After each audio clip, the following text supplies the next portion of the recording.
I just brought a few things, as I said, I found in shoe boxes in the wardrobe. This is a sheet of the original Goleen Traditional Singers Club card.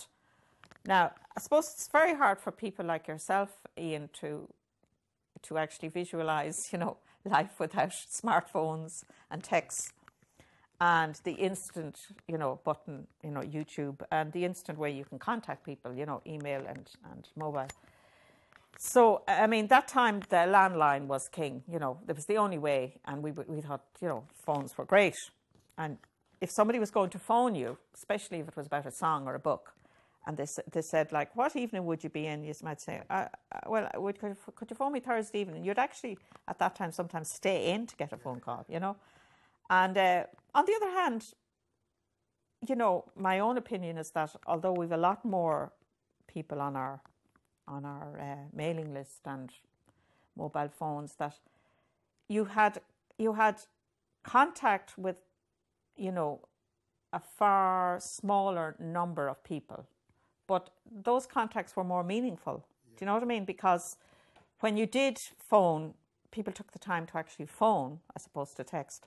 And you might end up having a chat about a song and learning a lot. It's like when I rang Frank last night, I think we were on the phone for an hour, and we went through the whole history of Goleen and different opinions and said things off the records, some stuff that I wouldn't be repeating here.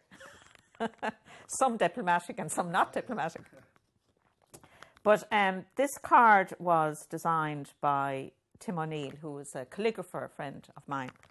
I remember saying that to I think it was to Luke, I said, this card was designed by a calligrapher, a friend of mine. See, do they work in hospitals? But he's a very distinguished calligrapher. He's written a book called The Irish Hand, a history of manuscripts in Ireland. Yeah, that's great. And but it says here, Goleen Traditional Singers Club meets Friday nights in the Four Seasons, North King Street, Dublin. Information from Tim and the landline, So the landline was what you rang, there were no websites or whatever. I remember talking to Tim O'Neill about this card, and him ringing me about it, and we were discussing the G for Goleen and which G he would choose, because seemingly there's a very nice G in the Book of Kells, but he told me that this G was from the Book of the Dun Cow, which is a famous manuscript. I think it was written in Durrow.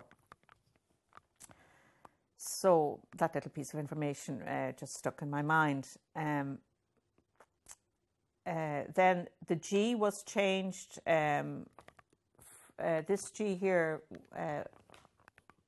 this Goleen logo was designed by Frank Spears, and it was designed for the broadsheets.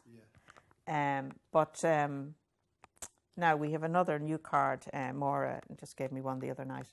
You see, this was before snap printing and Photoshop and whatever, So that's the Goleen card. So we all had, say, maybe 20 or 30 of those cards, and if you were down the country or if you were at a traditional session of the Four Seasons, you might give somebody a card and say, come along. At that time, we were trying to build up numbers. I mean, then one other thing that struck me, because I had kept a lot of memorabilia from the club from the early days, so I went looking in the wardrobe and the shoe boxes, the shoe boxes of photographs, and I came across the Goleen broadsheets. Now, unfortunately, I think I have some more, but I came across these two.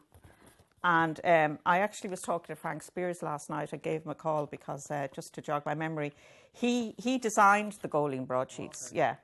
And we were having this, not argument, discussion as to whether there were 4 or 5.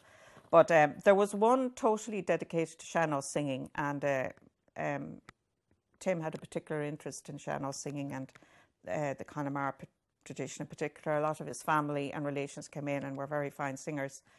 He was married to a Connemara, his wife is from Connemara, and a lot of her family used to come in regularly. And then Antonia was very interested in the sean-nós. So there was one, I don't have that one, But this is the second one. This is the second one. So Frank did a very fine job in designing this. He was a graphic artist with RTE. Well, there isn't a date on them actually, but they would be, as I was mentioning to you earlier, I'm beginning to think in decades now. Yeah. So this would be really from around the mid-80s. Yeah, it would be 82, from about 83 to, I'd say, 87 that these went on, yeah. Give or take a year, you know. So here we have Tim Denny himself and Sean Garvey. Liam Neelan, who used to do fantastic recitations. He was an expert on Dangerous Dan. Robert Service. Robert Service was his thing, but he was fantastic at doing Dangerous Dan McGrew and many others. Frank Spears himself, who has the song Burke and Hare on the broadsheet, and Philip Price. So you can have a look through those later. With the Bogs of Shannakeever, Burke, that was Sean Garvey's. Burke and Hare, sung by Frank Spears. Modern Bogalling, sung by Tim Dennehy. And Salvation Bill, that's Robert Service, that was Liam Neelan, who was a lovely man. He was probably the only older man. I'm sure he wasn't that old, but to us, he was certainly a few decades older than us. And it was lovely to have that connection with, you know, somebody who was much older than us. Now it's nearly the other way around, you know. We're all, which is grand too. But Modern Bogalling, Salvation Bill, and The Monk. The Monk was sung by Philip Price. So number 4. Now, I can't remember which number of Barry Gleason's broadsheet. He had a full broadsheet done. He was writing a lot of songs at the time. Yeah, so we devoted a whole broadsheet to Barry songs, and we devoted a whole broadsheet to Brendan Phelan songs. So both were very good songwriters, and Brendan's song was Dublin. And no, he wrote Dublin My Tears, but on the broadsheet he had Paddy's Walk to China, which is a brilliant song. So here we have Luke Cheevers. Luke did the Ragman's Wake. Jerry O'Reilly did the Titanic, I think it was. Yes, the Titanic. Nuala Harris did, I'd mentioned earlier, the Flower Fine. I had a particular interest in that because I'm from Westmeath and Fine. Oh, yeah. Well, Fine, it's on the border of Westmeath and Cavan, but I like to think it's a Westmeath song still. Phil Callery. And there's yours truly, myself, Roisin Gaffney. I was singing the Mullingar Recruit. But all of the songs, as well as the words, and then Frank has nice graphics. There's an introduction, you know, background to the song, you know.